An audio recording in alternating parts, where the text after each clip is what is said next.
लगातार प्रदर्शन कर रहे हैं, इसको लेकर क्या कहते हैं? देखिए, जहां तक ईवीएम का सवाल है, हमारी इलेक्शन कमीशन को ये समझना पड़ेगा कि अगर एक देश का एक बड़ा मतदाता वर्ग ईवीएम पे अविश्वास जता रहा है तो कहीं ना कहीं उनको विश्वास बहाल करने की आवश्यकता है।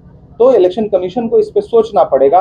समय समय पर तमाम ऐसे बिंदु आते हैं, तमाम ऐसी घटनाएं सामने आती हैं जिसमें लगता है कि हाँ, स्थिति ठीक नहीं है। ऐसे में इलेक्शन कमीशन को चाहिए कि फेयर इलेक्शन के लिए और मतदाताओं का विश्वास बहाल करने के लिए हर संभव कोशिश उठाए। रही किसानों की बात, तो कीमत तो बहुत बढ़ गई शहरों में धान की, लेकिन विदा न हो सकी बेटी किसान की। मौका मिला तो लोगों ने कुर्सी के वास्ते तस्वीर ही बिगाड़ दी हिंदुस्तान की। भारतीय जनता पार्टी की सरकार 700 किसानों की शहादत की जिम्मेदार है। पिछले वर्ष जब सिंगू बॉर्डर पे किसान जो है वो प्रोटेस्ट कर रहे थे, आज प्रधानमंत्री जी एक कैंपेन चला रहे हैं कि 140 करोड़ का परिवार है मेरा। तो मैं प्रधानमंत्री जी से पूछना चाहता हूं कि उस परिवार में किसान आते हैं या नहीं?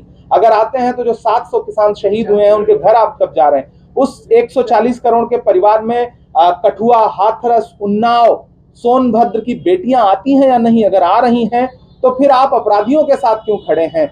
आप ओलंपिक पदक लाने वाली बेटियों के साथ क्यों नहीं खड़े हैं? क्या वो आपके 140 करोड़ परिवार का हिस्सा नहीं है? अगर हैं तो वो अपना मेडल, ओलंपिक मेडल ले जाके आपकी चौखट पे रख रही हैं और आप अपना दरवाजा तक नहीं खोल रहे हैं। जंतर मंतर पे उनको घसीटा जा रहा है। इससे जाहिर होता है कि प्रधानमंत्री जी के 140 करोड़ के परिवार में न किसान आते हैं, न महिलाएं आती हैं, न इस देश का युवा आता है जिसको नौकरी के नाम पे लाठियां दी जा रही है, चाहे वो लखनऊ हो, चाहे इलाहाबाद हो, हर जगह पर्चा लीक हो रहा है। प्रधानमंत्री जी के 140 करोड़ परिवार में न गरीब आते हैं, सिर्फ चंद उद्योगपति दोस्त आते हैं। 140 करोड़ परिवार में न इस देश का अल्पसंख्यक आता है, न दलित आता है, न पिछड़े आते हैं। तो प्रधानमंत्री जी को अब ये जुमला बोलना बंद करना चाहिए। उनका परिवार 140 करोड़ का नहीं, चंद उद्योगपतियों का। इमरान साहब, एक लोकसभा चुनाव से पहले कहीं ना कहीं सीए लागू करने की जो कहीं ना प्लानिंग जो कर रही है केंद्र सरकार, क्या लगता है इसके पीछे क्या स्ट्रेटेजी? ये सारी इस तरह के जो भी एक्ट ये लाना चाहते हैं, ये जनता का ध्यान भटकाना चाहते हैं। जनता सवाल पूछ रही है, आटा, चावल, दूध, दही,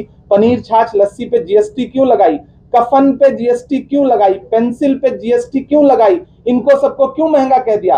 गैस सिलेंडर 400 का 1100 के पार कैसे कर दिया? पेट्रोल डीजल 58 रुपए का 100 रुपए के पास कैसे कर दिया? जनता इस पे सवाल पूछ रही है। भाजपा कहती है लीजिए हम आपको सीए दे रहे हैं, भाजपा कहती है लीजिए हम आपको यूसीसी दे रहे हैं। इससे आम जनता का क्या फायदा? आप दुनिया से किसी भी देश से ला करके लोगों को नागरिक